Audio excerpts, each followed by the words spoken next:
Oh my goodness, $100? People here donate thousands of dollars to build libraries for the children.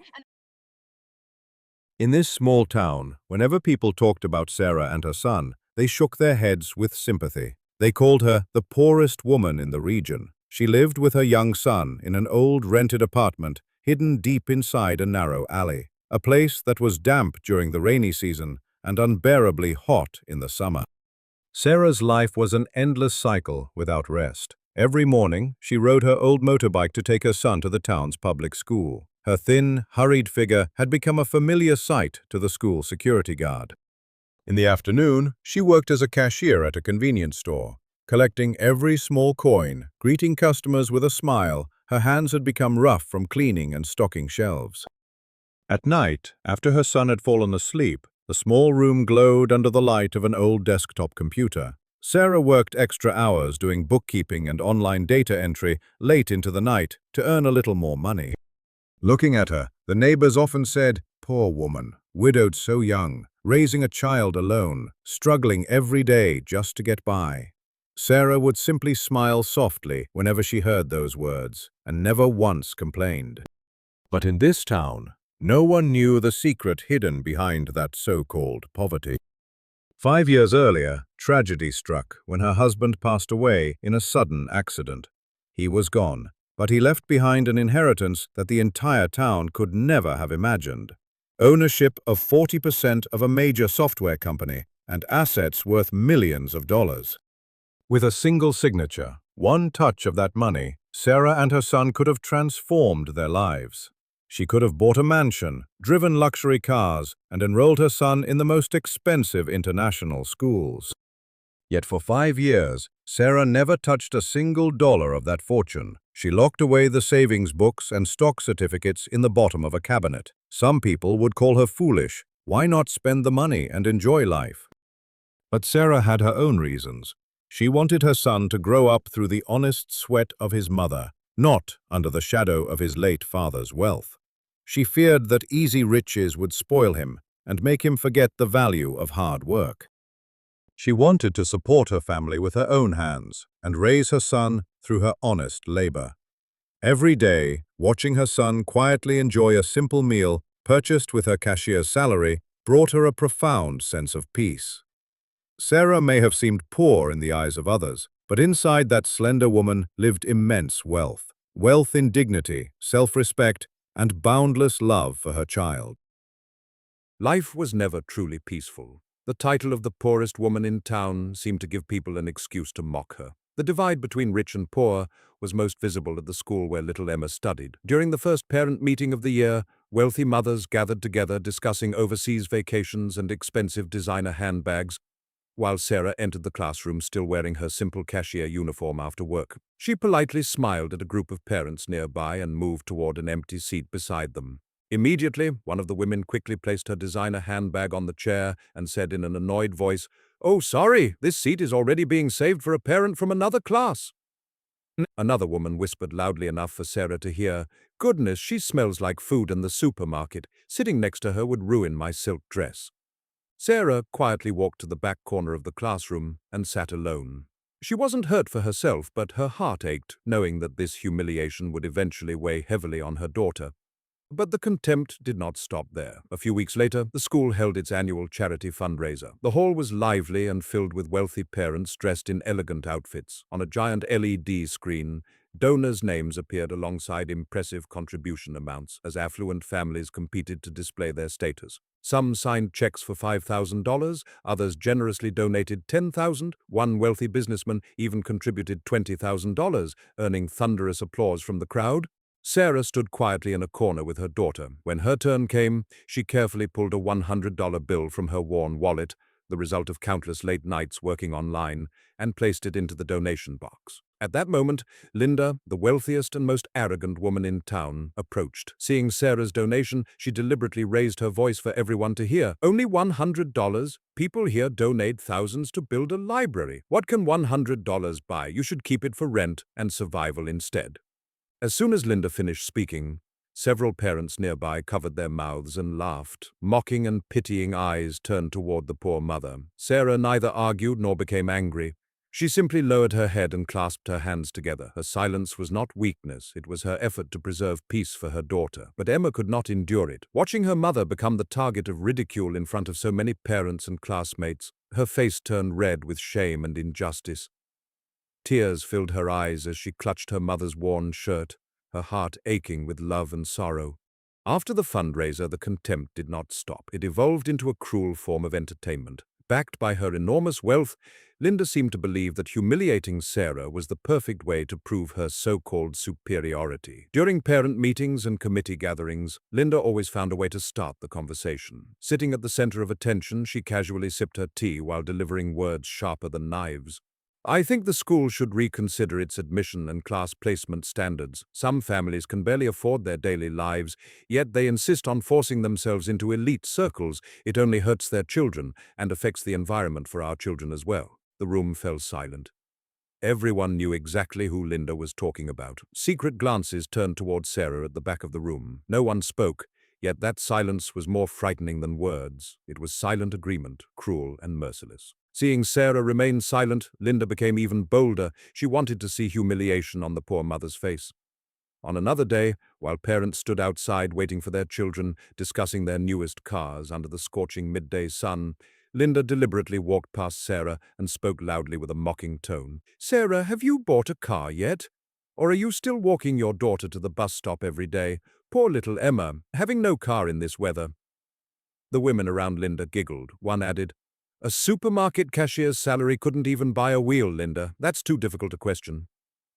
Laughter echoed shamelessly through the schoolyard.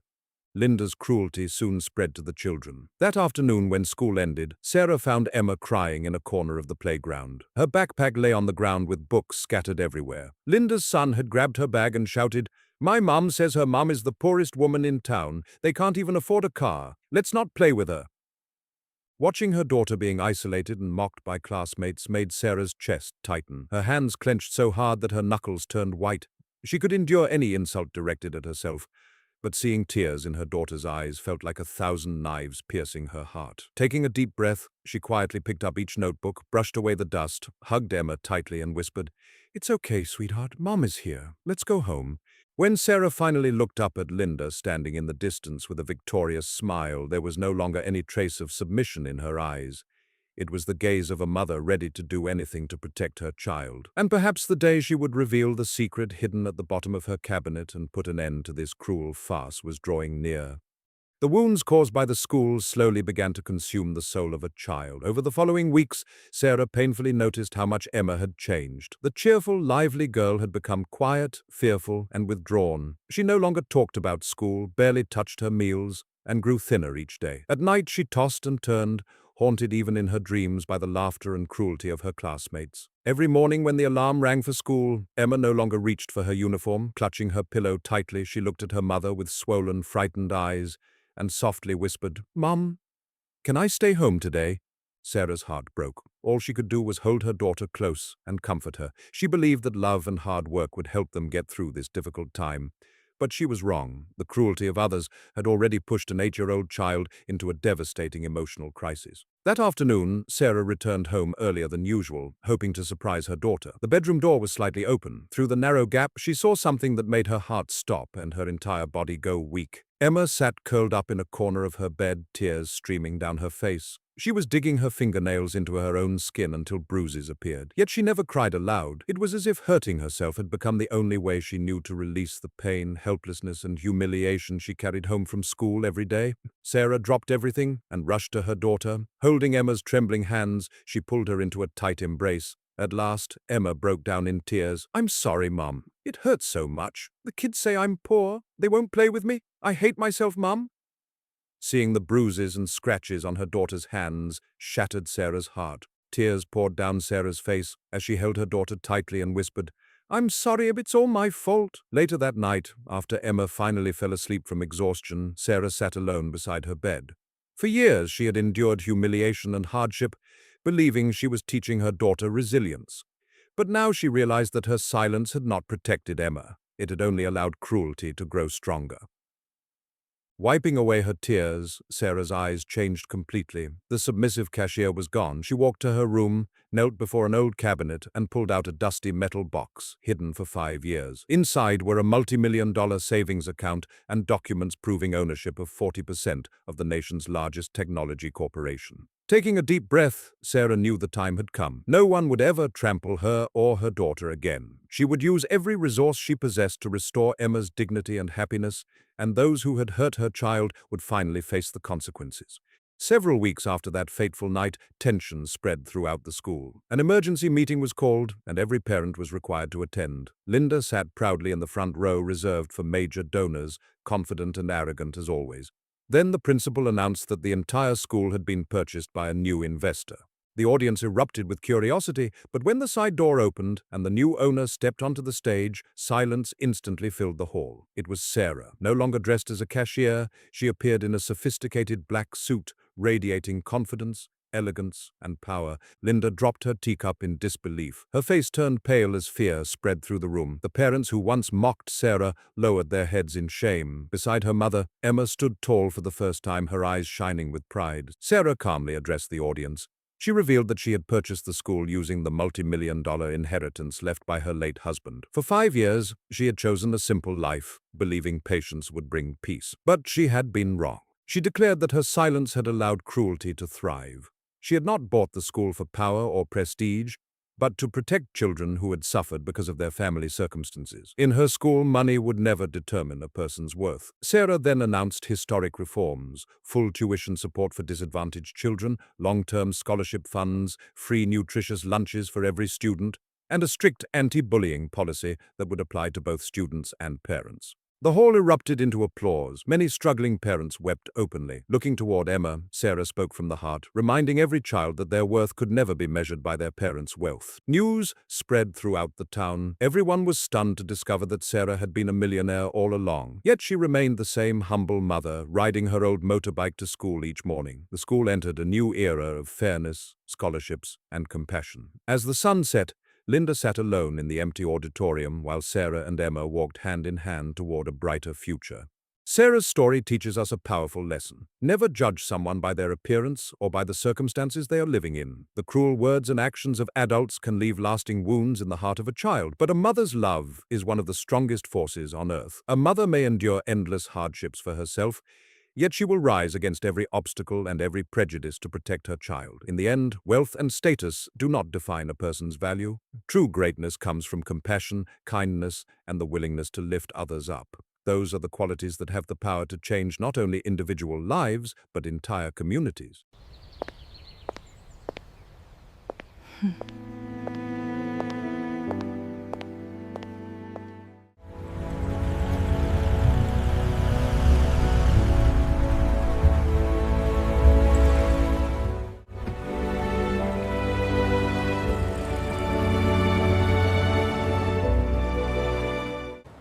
Welcome, sister. Let me take that for you.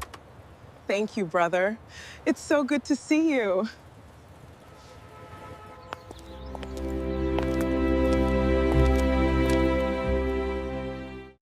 For 5 long years, in the heart of glamorous New York City, Eleanor lived her life while forgetting herself. She devoted the best years of her youth to loving Arthur Sterling, the powerful CEO of Sterling Corp. Her love for him was both passionate and unconditional, so much so that she willingly turned herself into a silent shadow, supporting her husband's entire life and career. People only saw Arthur as a sophisticated and successful businessman, but few knew that behind his success stood Eleanor's careful and tireless efforts. Every morning, she woke up before him, personally brewed his coffee exactly the way he liked it, and prepared a perfectly pressed suit without a single wrinkle. In the evenings, she became a sharp strategist, personally planning diplomatic dinner parties, carefully arranging seating assignments, and remembering each business partner's preferences to help him expand his network. From managing the household staff in their mansion to maintaining Arthur's flawless public image, she handled everything alone without ever uttering a single complaint. That burden grew even heavier when Arthur's elderly parents became ill. While her husband was overwhelmed with responsibilities at the corporation, all caregiving duties fell on her shoulders. Eleanor personally handled hospital procedures and stayed by their beds day and night, feeding them spoonfuls of porridge, helping them change positions, and massaging them to ease their pain. On top of that, caught among the complicated and often insincere relationships within her husband's family, she constantly had to be patient and diplomatic, smoothing over conflicts to ensure nothing would damage Arthur's reputation. She took care of everyone, yet the one person she neglected was herself. For years, her schedule revolved around her in-laws' medication times, Arthur's meal plans, and countless social engagements. How long had it been since she bought a new dress or sat down to enjoy a cup of tea without worrying about something? Every time she looked in the mirror, she was startled by the dark circles beneath her eyes, her lifeless hair, and her pale skin from exhaustion. Yet despite all that devotion and sacrifice, Arthur took everything she did for granted. In his eyes, Eleanor seemed like an invisible presence in her own home. When Arthur returned home from business trips, he did not see her sacrifices. He only saw a woman who looked plain, tired, and uninteresting.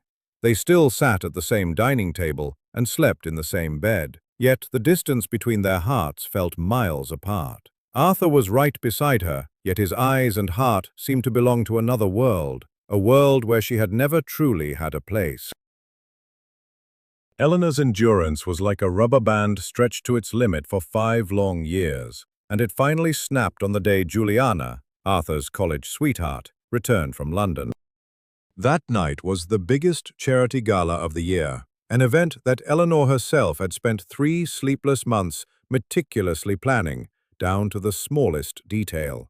To appear flawless beside her husband, she had used the little free time she had left to choose an elegant gown 3 weeks in advance, hoping that just once he would look at her with pride in his eyes. Yet the cruelest moment of her life unfolded right in the middle of that magnificent ballroom. The grand doors of the hall slowly opened, and every spotlight turned toward the entrance. Eleanor froze when she saw Arthur walking in, but his arm was not reserved for her. The woman gracefully holding his arm and smiling radiantly was Juliana. They walked side by side with elegance and confidence, looking like the perfect match in every way. Applause immediately filled the room, followed by excited whispers from the guests. "Look at them. They're truly made for each other." And, "What a beautiful couple. They look like they were born to be together." Standing alone in the crowd, Eleanor felt isolated and painfully pathetic. The beautiful gown she was wearing suddenly felt like a cruel joke. She was the one who had created all the brilliance of that evening. Yet the person standing beside him and receiving all the admiration and praise was another woman.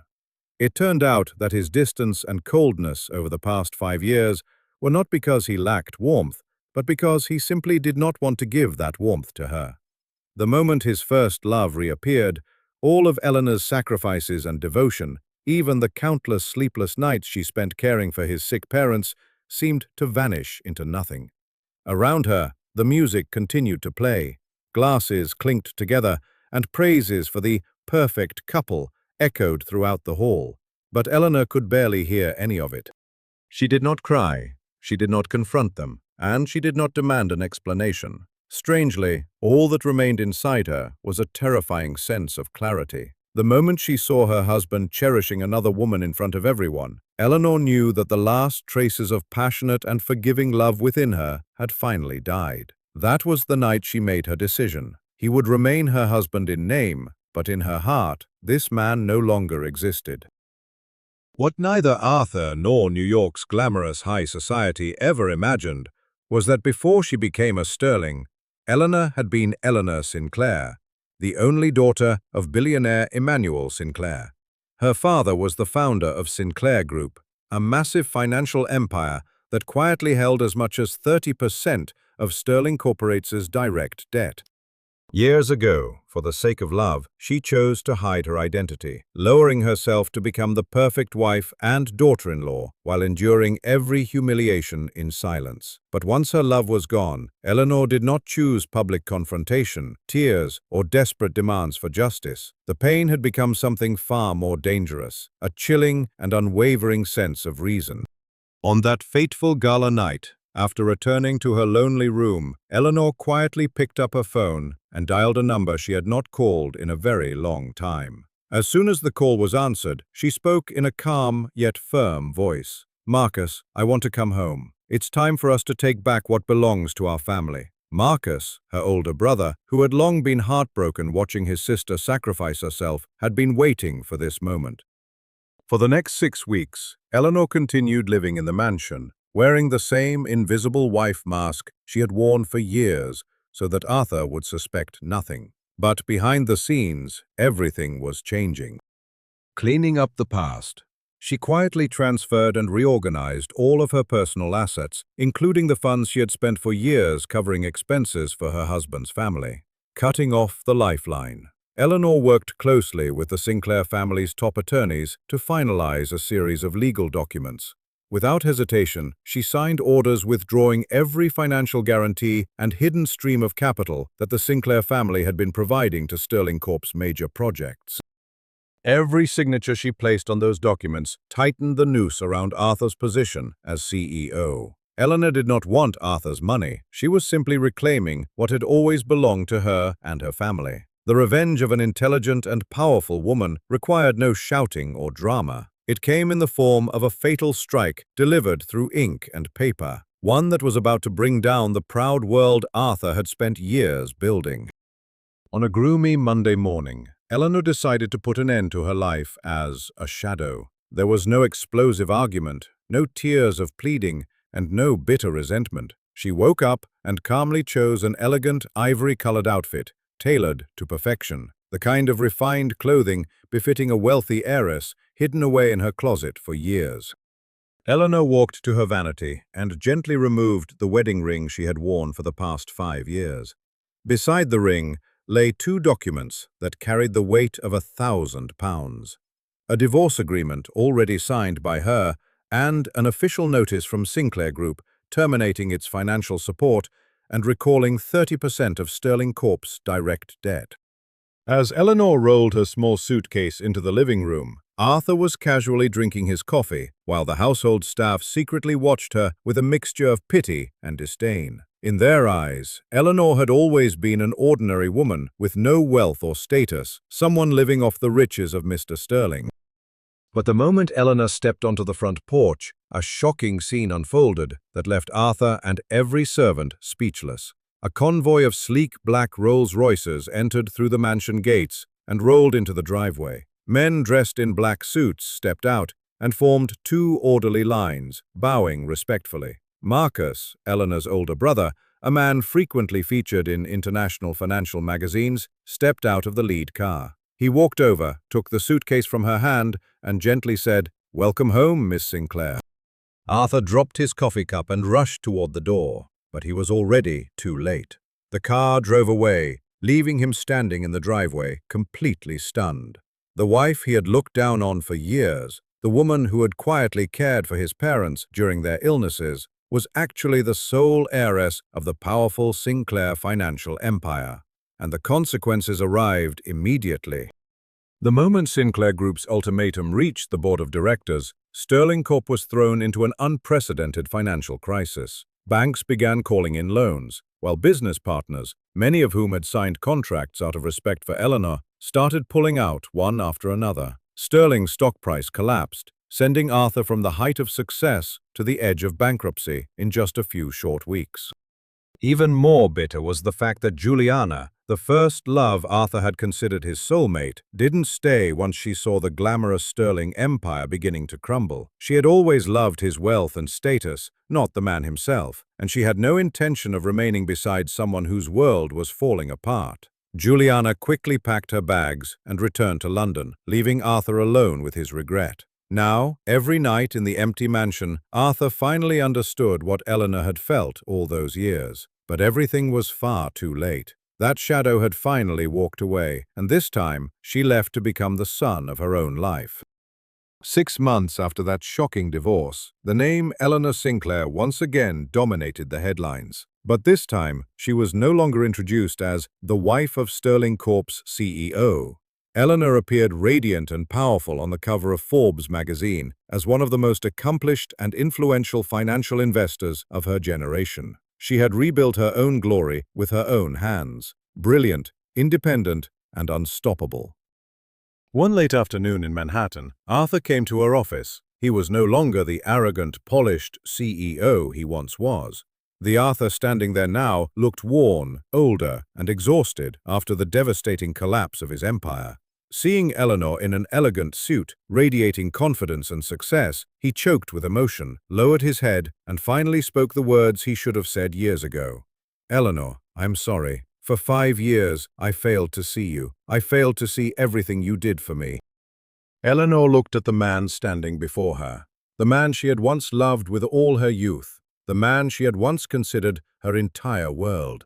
Yet now, there was no resentment in her heart, no sense of victory, only a strange and profound peace.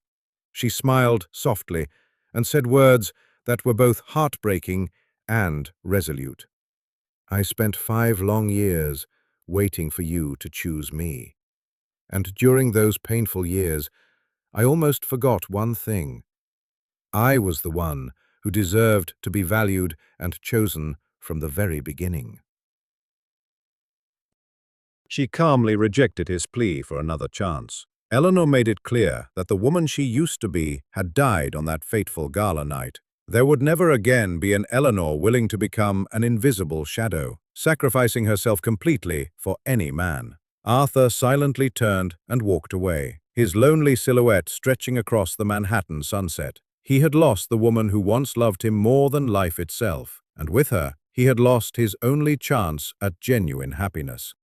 Eleanor turned toward the floor-to-ceiling window of her office and gazed out over the glittering city as the lights of Manhattan began to illuminate the skyline. She lifted her cup of hot tea and enjoyed the peace of a woman who had written her own extraordinary destiny. Arthur's appearance had not stirred even the slightest ripple in her heart. Yet the world of those who stand at the pinnacle of power is never a calm and peaceful lake. Beep! The notification sound from the encrypted phone on her desk broke the silence. Eleanor set down her tea and walked over. A brief message from her brother Marcus appeared on the screen. Sterling Corp completed its post-bankruptcy restructuring this afternoon, but someone quietly acquired 20% of Arthur's scattered shares at an outrageous price. It wasn't Juliana. It was an anonymous investment fund from London. Eleanor frowned slightly. Her eyes narrowed as she studied the strategic report attached below. The name of the investment fund awakened a long-buried memory, one closely tied to the reason she had once chosen to walk away from the Sinclair family and marry Arthur. At that moment, her assistant knocked and entered, respectfully placing an elegant gold-embossed invitation on her desk. "Miss Sinclair, this invitation is from the Baroness of one of Europe's oldest noble families. They would like to invite you to serve as a strategic financial advisor for a new project in New York. The sender also asked me to pass along a message. I look forward to seeing an old friend again." Eleanor looked at the invitation, then out at the endless streams of headlights flowing beneath the Manhattan avenues. She smiled, a smile no longer defined by simple peace, but by the sharpness, confidence, and instinct of a seasoned hunter. The old game with Arthur Sterling had come to an end, but it seemed that a new chessboard, larger, more dangerous, and far more thrilling, had just begun.